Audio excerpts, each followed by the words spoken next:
नमस्कार साथियों, मैं डॉक्टर विकास कुमार मलिक, कृषि वैज्ञानिक। आज एक नए टॉपिक के साथ में आप लोगों से पुनः चर्चा करते हुए आज हम जो चर्चा करेंगे वो थोड़ी अलग है।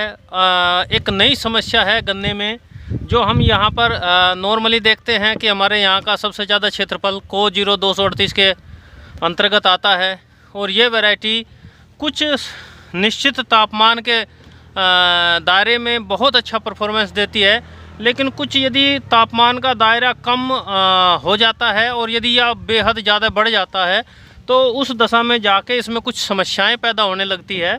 उसी का ही एक प्रकार है कि जो हम आजकल गन्ने में यदि हमने शरदकालीन गन्ना लगाया है तो उसमें एक समस्याएं, मेरे पास बहुत सारे फ़ोन कॉल आ रहे हैं और बहुत सारे व्हाट्सअप आए कि डॉक्टर साहब ये क्या नई समस्या है जिस कारण से हमारे पौधे ख़राब हो रहे हैं। तो आज मैं उसी के बारे में चर्चा करते हुए कि क्या ये समस्याएं हैं, कीड़ा है, बीमारी है या कोई और नई समस्या है, तो इस बारे में आज हम चर्चा करेंगे। जो हम आज का हमारा मुख्य बिंदु है वो है ऐसी समस्या जो हमने शरद काल में गन्ना बोया था और उसकी जो हमारी गोब है उसके पास या उसके बराबर वाली पत्तियों पर हमारे यहाँ पर बैंड बन जाते हैं। बैंड पहले पीले रंग के धब्बे बनेंगे और उसके बाद ये ब्राउन कलर में कन्वर्ट हो जाएंगे, जिन्हें हम किसान की भाषा में पौधा हमारा ख़राब होता है और जिसे हम कोल्ड इंजरी या साइंटिफिकली हम बोलें तो बैंडेड क्लोरोसिस के नाम से जाना जाता है। और ये जो समस्या है ये किस कारण से पैदा होती है? ये समस्या हमारे जब तापमान में एकदम से यदि हमारा तापमान 10 डिग्री से नीचे पहुंच जाता है, 5 डिग्री 4 डिग्री पर, तो हमारे तापमान में अचानक हुई गिरावट के कारण हमारे जो सेल्स है, कोशिकाएं हैं, ये कोशिकाएं यहाँ पर इनमें मीजोफिल सेल्स होती है, कुछ मीजोफिल सेल्स, वे यहाँ पर पानी के सेल्स के अंदर छोटे छोटे पानी होता है जिसे जो क्रिस्टल फॉर्म ले लेता है और हार्ड हो जाता है, जिस कारण हार्ड हो जाने के कारण जो हमारी पत्ती है, आप यहाँ पर देख पा रहे होंगे, जो ये हमारी पत्ती है इस पर यहाँ पर बीच में ये यहाँ पर स्पॉट बन गया है और ये पहले पीले रंग का होता है, बाद में ब्राउन कलर में कन्वर्ट हो जाता है, भूरे रंग का। लेकिन क्या अंतर आता है कि इसकी जो ये मिडरिप है, बीच की जो धारी है जिसे हम मिडरिप बोलते हैं, आप आसानी से देख पा रहे होंगे, ये अभी ठीक है। इसका मतलब है कि हमारी जो पत्ती है वो सर्वाइव करेगी, वो आगे जिंदा रहेगी, लेकिन कम तापमान के कारण ये यहाँ की सेल्स, मीजोफिल सेल्स और जो इनमें क्रिस्टल बन गए थे पानी के, जिस कारण से ये सेल्स यहाँ पे ख़राब हो गई है, हमारी पत्तियाँ यहाँ से सूख जाती है। ये एक पर्टिकुलर दायरा है जो हमारे यहाँ पर बनता है और इसी के साथ में जो अंदर की जो नई लीव्स आने वाली थी उस पर भी इसका प्रभाव वहाँ पर देखने को मिलेगा। लेकिन जो यहाँ पर ये बैंड बना है, ये कहाँ से शुरू हुआ, कैसे इसका प्रकोप होता है, कहाँ से हमारे खेत में देखने को मिलेगा? ऐसा गन्ने का ऐसा क्षेत्र जहाँ पर हमने गन्ना बोया और वो खुले वातावरण में हो। खुले वातावरण का मतलब जिधर से हवाओं का प्रकोप ज़्यादा आता है, जिधर से तेज़ हवाएं, सर्द हवाएं आएगी, उधर जब खेत शुरू होगा तो उधर की तरफ से उस पर उस चीज़ का ज़्यादा प्रभाव देखने को मिलेगा। दूसरा, ये जो प्रारंभ हुआ, ये समस्या कहाँ से? ये जो हमारी वैरायटी है को 0238, इसमें ज़्यादा देखने को मिलता है। मैं यहाँ पर आपको दिखाता हूँ, ये हमारा जो गन्ना लगा है शरदकालीन गन्ना, ये वैरायटी है हमारी को 0238, जिसमें आपको बैंडेड क्लोरोसिस नाम की जो है हमारी फिजियोलॉजिकल डिसऑर्डर। मैं ये चीज़ें पहले क्लियर कर देता हूँ कि ये समस्या है क्या। ये कोई कीड़े के द्वारा समस्या नहीं है, कोई बीमारी नहीं है, ये बेसिकली पौधे में कम तापमान होने के कारण सहन क्षमता उतनी नहीं है, जिस कारण से इसकी सेल्स डेड होनी शुरू हो जाती है, मरनी शुरू हो जाती है। तो इसे हम यदि किसान की भाषा में बात करें तो ये फिजियोलॉजिकल डिसऑर्डर है।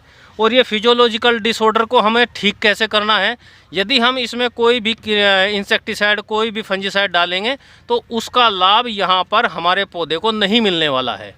मैं पुनः आप लोगों को ध्यान आकर्षित करना चाहूँगा कि जो हम इसमें कोई भी इंसेक्टिसाइड और फंजीसाइड डालेंगे तो उसका लाभ इस पत्ती को, यहाँ पर हमारे पौधे को नहीं मिलने वाला, क्योंकि ये कोई ना तो कीड़ा है ना बीमारी है, ये सीधे सीधे फिजियोलॉजिकल डिसऑर्डर है। मतलब पौधे में कम तापमान हो जाने के कारण वहाँ पर वो सेल्स हमारी वहाँ पर मर गई है, डेड हो गई है।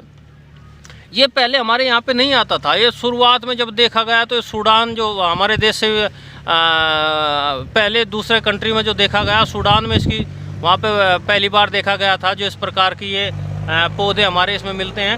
ये क्षेत्र कौन सा ज़्यादा अनुकूल होता है इसके लिए? ऐसा क्षेत्र जहाँ पर तापमान 10 डिग्री से नीचे चला जाए, 5 degree, 4 degree, 3 degree, 2 degree, 0 degree. जैसे हमारा जो पश्चिमी उत्तर प्रदेश है, हरियाणा है, पंजाब है, ये ऐसा क्षेत्र है यहाँ पर बीच बीच में कभी कभी मौसम में ऐसा परिवर्तन होता है कि हमारा तापमान 5 डिग्री, 4 डिग्री तक, 3 डिग्री तक चला जाता है, जिस कारण से ये बीमारी हमारे ये फिजियोलॉजिकल डिसऑर्डर हमारे यहाँ देखने को मिलता है। अब ये ना तो कीट हुआ ना बीमारी हुई, तो ये तापमान के कारण, वातावरण में होने वाले परिवर्तन के कारण मिलता है। दूसरा, इसको हम कैसे ठीक करेंगे? ये तो कम तापमान के कारण है।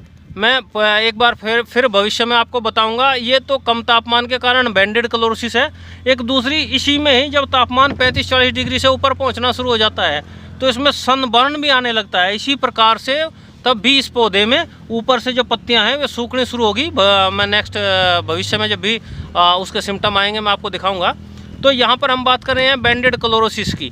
अब प्रजातियों का क्या रोल है? ऐसी प्रजाति जो जल्दी से वृद्धि करती हो, जिसमें पानी अपने अंदर ज़्यादा एब्जॉर्ब रखने की क्षमता हो, वो प्रजाति इससे ज़्यादा प्रभावित होती है।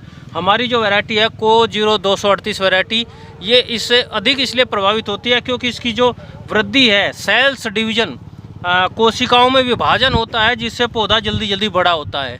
जिस पौधे में सेल डिवीजन की कैपेसिटी जितनी ज़्यादा होगी, जितना पौधा उसका जल्दी बड़ा होगा इनिशियल स्टेज में, उतना ही ज़्यादा उस पर प्रभावित होने की इसकी संभावना रहेगी। जो आप देख पा रहे हैं ये वैरायटी है आपकी को-0-238। इस वैरायटी में यहाँ स्पष्ट लक्षण इसके नज़र आ रहे हैं बैंडेड क्लोरोसिस के। यहाँ ऊपर भी उसका प्रभाव आपको आसानी से देखने को मिल रहा होगा।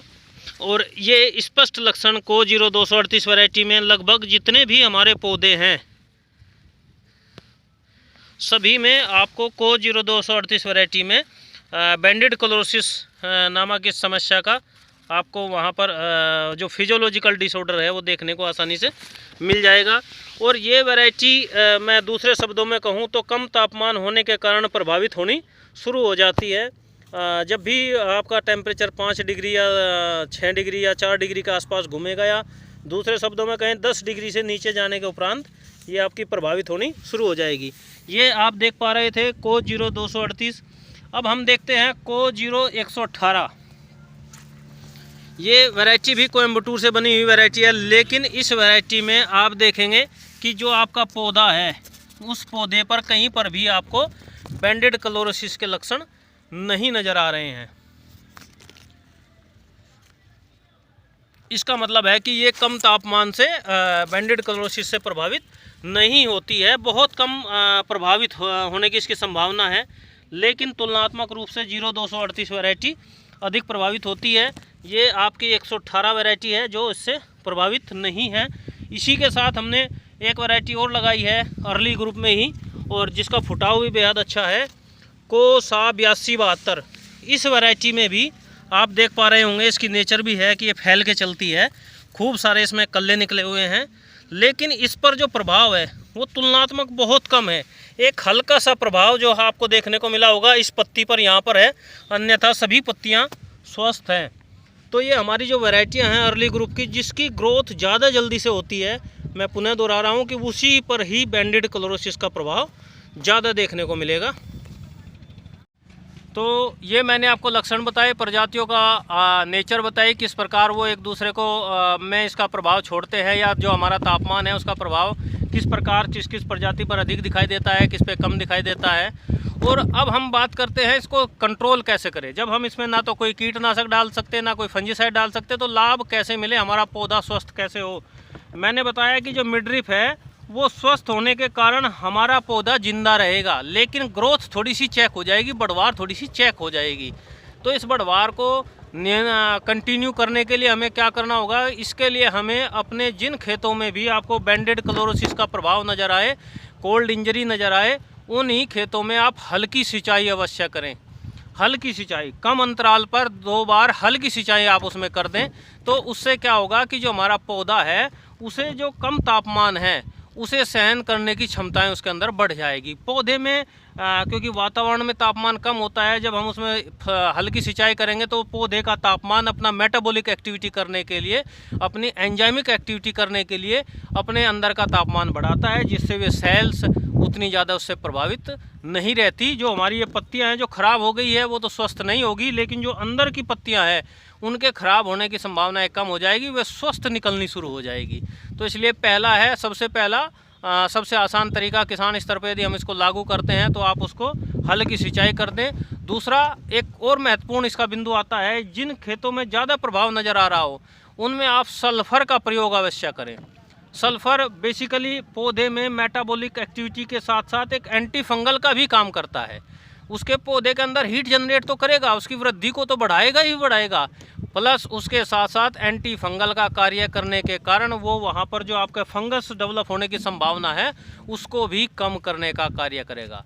इसलिए जिन खेतों में बैंडेड क्लोरोसिस आ रहा हो, क्योंकि बहुत सारे किसान भाई बार बार फ़ोन करके और व्हाट्सएप के द्वारा, क्योंकि जिन्होंने शरद काल में गन्ना लगा रखा था उनके अभी मुझे मैसेज प्राप्त हो रहे हैं कि हमारे खेतों की ये समस्याएं हैं। इसलिए मैंने आज इस वीडियो को बनाया है ताकि ज़्यादा से ज़्यादा किसान इस समस्या को समझ सके कि किस प्रकार हमारे खेतों की ये समस्याएं हैं, जो फिजियोलॉजिकल डिसऑर्डर है, हम उसे कैसे ठीक कर सकते हैं। तो उसका सबसे महत्वपूर्ण मैंने बताया कि पहला है सिंचाई और दूसरा है सल्फ़र का प्रयोग करें। 10 किलोग्राम प्रति एकड़ की दर से आप सल्फ़र डाल के हल्की सिंचाई कर देंगे तो आपके खेतों में इस समस्या का समाधान हो जाएगा। और किसान भाइयों, यदि आपका अन्य कोई और प्रश्न हो तो आप मेरे कमेंट बॉक्स में जाकर कमेंट कर सकते हैं और चैनल को लाइक करें, सब्सक्राइब करें। धन्यवाद, नमस्कार।